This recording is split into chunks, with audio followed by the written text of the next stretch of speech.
नहीं। चलो बच्चे, आज हम कक्षा 10वीं के समाज का पढ़ेंगे। 10वां चैप्टर भारत कृषि, भारत की खेती बाड़ी के बारे में हम पढ़ेंगे। प्राचीन काल से कृषि भारत के आधुनिक लोगों की आर्थिक प्रवृत्ति रही है। मतलब कि आधुनिक समय की क्या होती है, अभी के समय में जो युग है उसमें आर्थिक प्रवृत्ति होती है, पैसा कमाना। आर्थिक प्रवृत्ति किससे, जहाँ पे पैसे की लेन देन होती है वहाँ पे आर्थिक प्रवृत्ति की जाती है। तो आज भी भारत की अर्थव्यवस्था का मुख्य आधार कृषि रहा है। मतलब कृषि के ऊपर ही सब लोग टिके हुए हैं। ठीक है, खेती भारत का एक महत्वपूर्ण साधन माना जाता है। मतलब जो क्या एक महत्वपूर्ण साधन रूप है खेती बाड़ी। श्रमिक शक्ति के लगभग 60% लोग खेती के साथ जुड़े हुए हैं। भारत के लोगों को मात्र भोजन की आपूर्ति करने के उपरांत उद्योगों के लिए विभिन्न प्रकार का कच्चा माल भी खेती से प्राप्त होता है। मतलब अलग अलग प्रकार का जो कच्चा माल है वो खेती बाड़ी से क्या होगा, प्राप्त होता है, उसके अलावा प्राप्त नहीं हो सकता। ठीक है, फिर क्या होता है, राष्ट्र के उत्पादन कृषि के 22% जितना मिलता है। अगर लगभग राष्ट्र मतलब उत्पादन का 22% मिलेगा। निर्यात भारत देश से 18% हिस्सा का निर्यात भेजा जाता है। ठीक है, देश के ये विदेशी मुद्रा प्राप्त करने के लिए कार्य किए जाते हैं। भारत की अर्थव्यवस्था का मुख्य रूप कृषि पे आधारित है और इसके भारत का कृषि प्रधान देश माना गया है। इसलिए इसको क्या हम लोग कृषि प्रधान देश के रूप में क्या इसको गिनते हैं, इस देश को। ठीक है, इस प्रकार से अब आगे हम देखेंगे तो इसके अंदर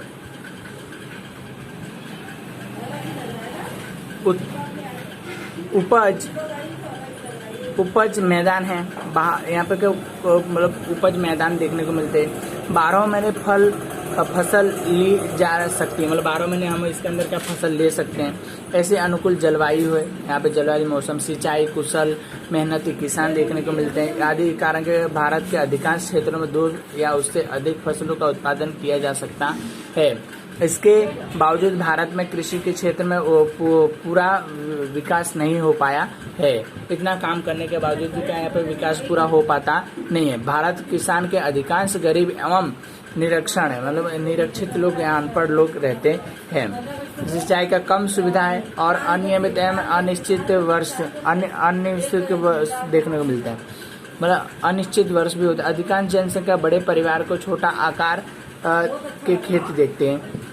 मतलब बड़ा यहाँ पे परिवार रहता है और छोटे आकार के खेत बाड़ी देखते हैं। प्रयोगशीलता के प्रति उदासीन रुख, रासायनिक खाद उत्पादन, बीज, आधुनिक यंत्र, वैज्ञानिक कृषि उत्पादन का कम उपयोग किया जाता है। शिक्षित वर्गों का किसान में ना जुड़े तो समाज के में कृषि का नीचा माना जाने वाला स्थान है। मतलब कि अगर शिक्षा का प्रमाण खेती बाड़ी से नहीं जुड़ेगा क्या, तो यहाँ का क्या उसका प्रमाण क्या नीचा माना जाएगा। ठीक है, आगे देखें तो कारण के वैश्विक उत्पादन के समक्ष भारत के उत्पादन तुलना के रूप में कम, हकीकत में तो इकाई का एक महत्वपूर्ण व्यवसाय माना जाता है। मतलब एक इकाई का एक व्यवसाय के रूप में क्या इसको हम गिन सकते हैं। अब पढ़ेंगे हम लोग कि कृषि के प्रकारों के बारे में पढ़ते हैं कि कृषि के प्रकार। अब हम पढ़ेंगे कृषि के प्रकारों के बारे में। तो जीवन निर्वाह कृषि के बारे में पहले पढ़ेंगे। स्वतंत्रता के पश्चात योजना आयोग की अनेक कृषि विकास की योजना का अमल में आई। ठीक है, छोटे आकार के खेतों में महंगे बीज, खाद का एवं जंतुनाशक उपयोग करने का महंगा होता है। खेतों में होने वाले अनाज उत्पादन मात्र परिवार का उपयोग जितना ही होता है। जो परिवार में भरण पोषण में ही उपयोग होता है, ऐसे जीवन निर्वाह की कृषि आत्मनिर्भर कृषि कही जाती है। इसके भारतीय की कृषि आज भी अधिकांश क्षेत्रों में जीवन निर्वाह की प्रवृत्ति में मानी जाती है। मतलब क्या होता है कि किसान क्या होता है, महंगे बीज लाते हैं, पूरा मेहनत करते हैं, पैसा लगाते हैं और उसके ऊपर क्या आप खेती का उत्पादन, उसको क्या अपने जीवन के निर्वाह के लिए जो चीज वस्तुओं का उत्पादन, अनाज उत्पादन करते हैं, उसको जीवन निर्वाह खेती के रूप में गिना जाता है। अब सूखी कृषि के बारे में बात करें तो वर्षा कम हो तो सिंचाई के अपूर्ण सुविधा, मात्र वर्षा के आधारित क्षेत्रों में मात्र जमीन के संग्रहित नमी के आधार पर ही एक फसल ली जाती है। जैसे सूखी खेती की यहाँ पे ज्वार, बाजरी, दलहन और पानी की कमी के होने के कारण फसल की कृषि होती है। गुजरात में भाल प्रदेशों में वर्षा पूरी होने के बाद नमी युक्त जमीनों का इस प्रकार के गेहूं के चने की फसल लिया जाता है। तो इसके अंदर क्या किया जाता है, जो खेती बाड़ी है तो क्या कुछ सूखा प्रदेश होता है, और सूखे प्रदेश में एक बार पानी हो जाए फिर उस जमीन में नमी होता है, भेज होता है पानी का। उस भेज के अनुसार ही एक ही बार साल के अंदर एक ही बार खेती की जाती है, क्योंकि उसके बाद क्या पानी नहीं मिल पाता, इसके उसको खेती किया जाता है। अब आर्द्र कृषि के बारे में, तो जहाँ वर्षा का प्रमाण अधिक होता है और सिंचाई की सुविधा भी अधिक होती है, ऐसे क्षेत्रों को नमी वाला कृषि क्षेत्र कहता है। वर्षा के ना हो तो अथवा कम हो तो सिंचाई के द्वारा वर्ष में एक से अधिक फसल ली जाए। मतलब क्या होता है कि जहाँ अधिक वर्षा होती है उसको क्या आर्द्र खेती, चाहे नमी वाली खेती कही जाती है। वहाँ पे धान, कपास, गन्ना, गेहूं, साग सब्जी की खेती की जाती है। इस प्रकार की खेती को क्या गिना जाता है, ठीक है। अब स्थल तरित खेती में झुमती कृषि के लिए, इस प्रकार की कृषि में वृक्ष को काट करके उसके जलाकर जमीन को साफ करके वह कृषि की जाती है। यहाँ पे 2 या 3 वर्षों के लिए किया जाने वाला होता है।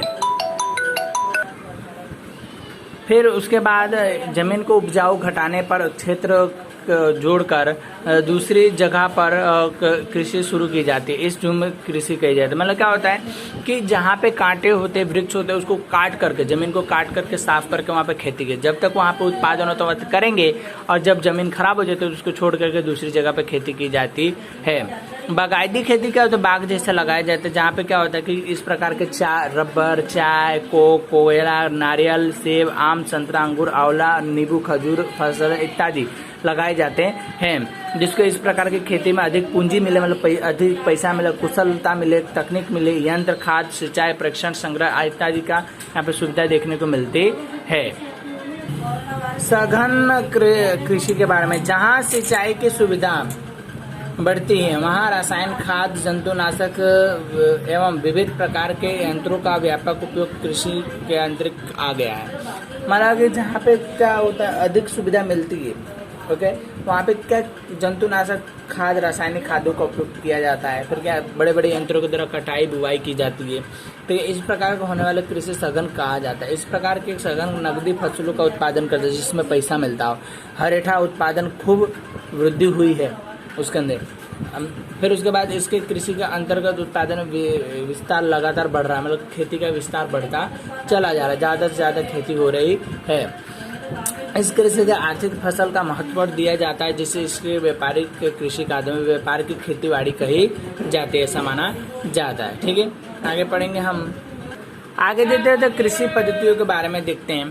तो भारत में सजीव कृषि, मिश्र कृषि इत्यादि का क्या प्रचलित पद्धतियां हैं। सजीव कृषि के बारे में पढ़े तो इसके अंदर देखेंगे आप लोग, तो इस प्रकार के अनाज और साग सब्जी तथा फसलों के रसायन के जंतुनाशक उपस्थिति के कारण लोगों का स्वास्थ्य इतना विपरीत प्रभाव पड़ रहा है कि पर्यावरण के अधिक नुकसान हुआ है। जमीन के उत्पादक और उत्पादन घट गया है, जिसके कारण हम लंबे समय तक जमीनों को फसल का उत्पादन की गुणवत्ता घट गई है। सजीवों के ऐसे कृषि के उत्पादन के यूरिया और अन्य प्रकार के रासायनिक खादों के जंतुनाशक का उपयोग नहीं किया जाता। फसलों के पोषक गोबर और खाद के जैविक खाद, कंपोस्ट खाद इत्यादि के खादों के फसल संरक्षण के गोमूत्र, नीम के छोल छाल का उपयोग किया जाता है। जैसे सजीवों के इसके उत्पादन के लिए पोषक तत्व होते हैं। इसके खाद्य उत्पादन में मिठास का खूबसूरत होती है। इसमें अधिकांश खनिज, विटामिन, जीवन और शक्ति देने वाले तत्व होते हैं। इससे उत्पादन का वर्तमान बढ़ गया है, किसान का फल अच्छी मिलती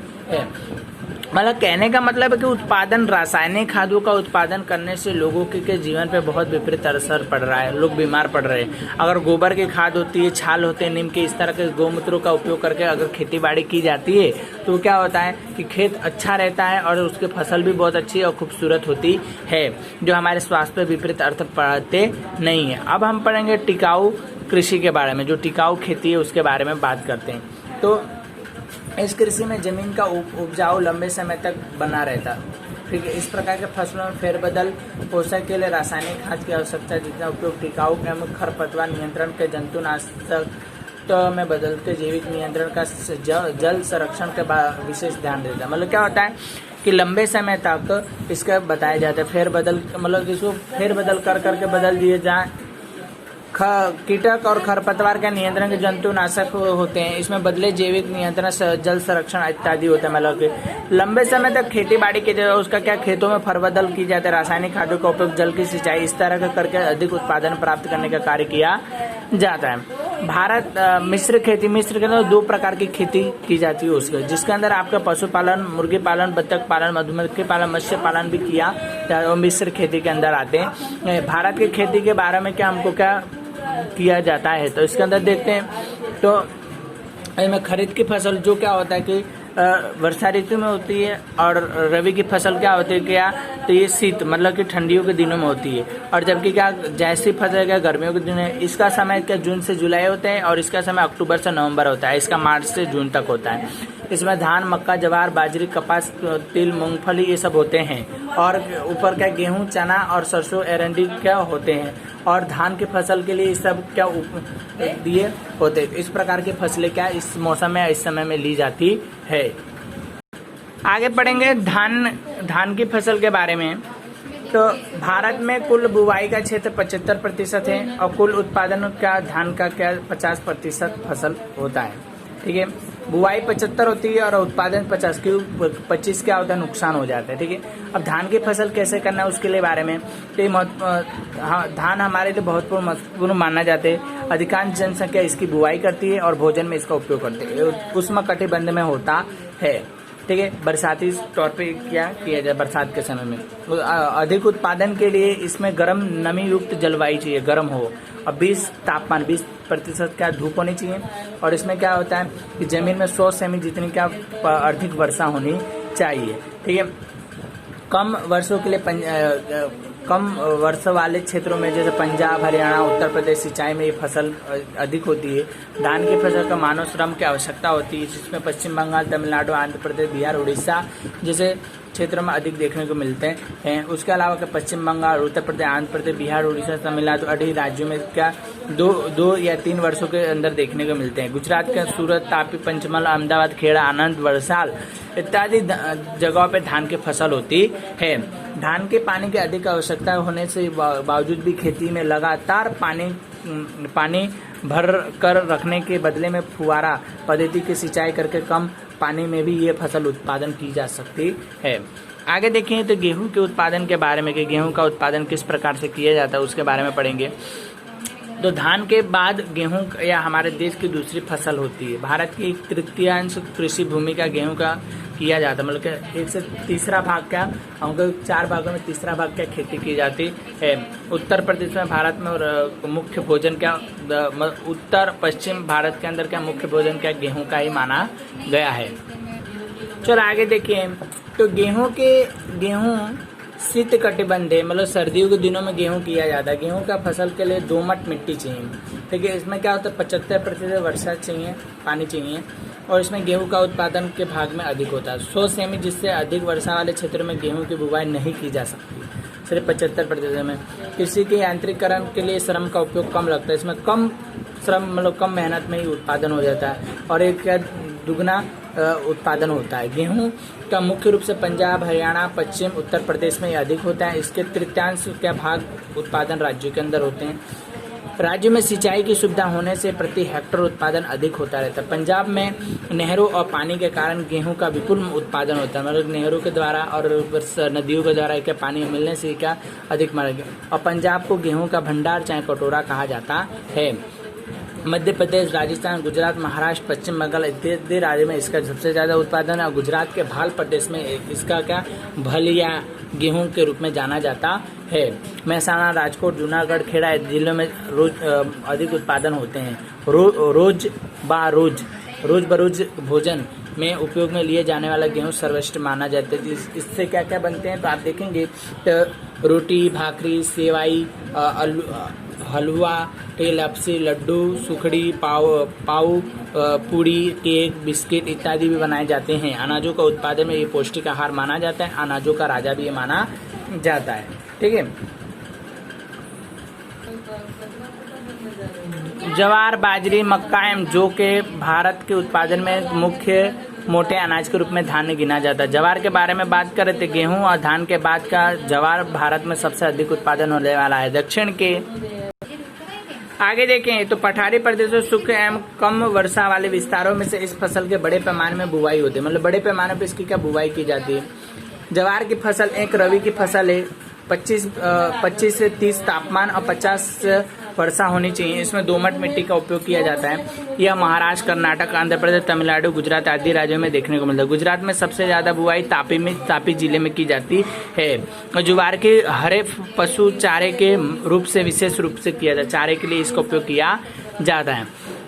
बाजरी के बारे में तो बाजरी ये श्रमिकों का अनाज माना जाता है। ये 50 से 30 तापमान और 40 से 50 वर्षा में होती है। हल्की रेतीली जमीन में इसको किया जाता है। राजस्थान, गुजरात, उत्तर प्रदेश, महाराष्ट्र मुख्य जिलों में सबसे ज्यादा इसका उत्पादन होता है। गुजरात में बाजरी की बुआई बनासकांठा के जिलों में अग्रतर सबसे ज्यादा इसके अंदर की जाती रही है।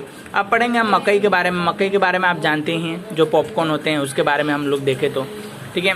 तो मकई धान खरीद की फसल मानी जाती है। धान एवं गेहूं के बाद विश्व में मकई का सबसे अधिक उपयोग बुआई किया जाता है। मकई में फसल पर्वतीय क्षेत्रों में अधिक होता है और इसमें लोगों का मुख्य भोजन माना जाता है। मकई में मुख्य रूप से स्टोन, तेल, प्रोटीन, बायोफ्लू और घटक पाए जाते हैं। उद्योग का उत्पादन के मकई में फसल का ढलाने वाली होती है। काली, बड़ी और पथरीले पानी नितर वाली जमीनों में किया जाता है। 50 से 100% और 127 तापमान अनुकूल होता है। पशु के आहार के लिए अलावा और मकई के तेल में का उपयोग किया जाता है। यह राजस्थान, उत्तर प्रदेश, बिहार, आंध्र प्रदेश, पंजाब का, जम्मू कश्मीर, हिमाचल प्रदेश, कर्नाटक, आंध्र प्रदेश मुख्य राज्यों में होता है। गुजरात में पंचमहल, दाहोद, साबरकांठा, अरावली जैसे मकई का बुआई का क्षेत्र अधिक देखने को मिलता रहा है।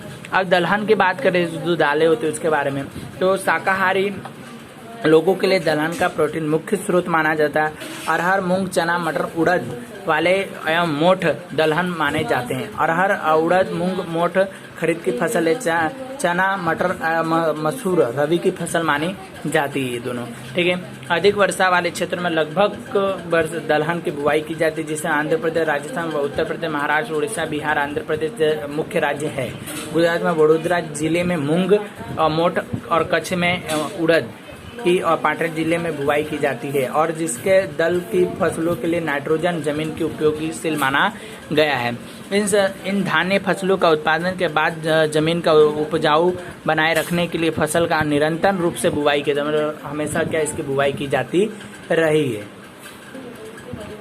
तिलहन के बारे में बोले तो मूंगफली, तिल, सोयाबीन, एरंडी, सरसों, सूरजमुखी, अलसी आदि की तिलहन की जाती है। भारत के भोजन तेल में मुख्य महत्वपूर्ण स्थान रखता है। तिलहन के खाद्य के उत्पादन दोनों के तेल निकाल लेने के बाद बेचने वाली खाली फसलों के भोजन आहार और केंद्र के रूप में उपयोग किया जाता है। केंद्र के रूप में क्या इसका उपयोग किया जाता है? खाने पीने में तेल के रूप में इसका उपयोग ज्यादातर किया जाता है। अब पढ़ते हैं मूंग के बारे में।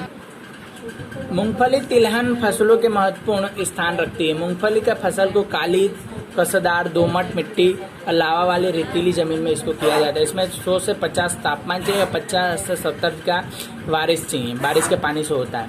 मूंगफली की खरीद की फसल और सिंचाई की सुविधा के लिए गर्मी की फसल के रूप में भी बुआई की जाती है। गर्मियों के दिनों में भी इसकी बुआई की जाती है। गुजरात, आंध्र प्रदेश, तमिलनाडु, महाराष्ट्र के अंदर इसका होता है। मूंगफली का उत्पादन भारत, चीन के बाद दूसरा स्थान पाया जाता है। देश के मूंगफली उत्पादन में गुजरात का प्रथम पहले नंबर पे आता है। जूनागढ़, गिर सोमनाथ, अरावली, राजकोट, भावनगर जिला मूंगफली के लिए बुआई के लिए सुप्रसिद्ध माना गया है। गुजरात के खाद्य तेलों के रूप में सिंग तेल का सबसे मतलब यहाँ पे खाने के तेल की बात करते हैं तो सिंग तेल का सबसे गुजरात के लोग सबसे ज्यादा उपयोग करते हैं। अब तिल की बात करते हैं तो सर्दियों के भारत में तिल के तेल का उपयोग हो रहा है, बहुत पुराने समय से हो रहा है। उत्तर भारत में यह वर्षा का आधारित खरीद की फसल है, मतलब खरीद की फसल कही जाती है। दक्षिण भारत में रबी की फसल कभी कभी उत्पादन जैसी फसल के रूप में बुआई किया जाता है, मतलब बेचने के लिए भी इसका उपयोग किया जाता है। लगभग सभी राज्यों के इसका उत्पादन होता है। तिलहन की फसलों में सबसे अधिक तेल वाला होता है। दुनिया में लगभग सभी प्रकार के खाद्य में रूप में यह उपयोगी है। गुजरात में, तमिलनाडु, गुजरात, पश्चिम बंगाल, कर्नाटक, आंध्र प्रदेश में इसका उत्पादन सबसे अधिक देखने को मिलता है। गुजरात में तिलहन का उत्पादन सबसे होता है, प्रथम स्थान पे आता है। और क्या गुजरात के अंदर बुआई में बनासकांठा जिले में होता है। विश्व में सबसे अधिक तिल का उपयोग अधिक निर्यात करने का देश माना जाता है।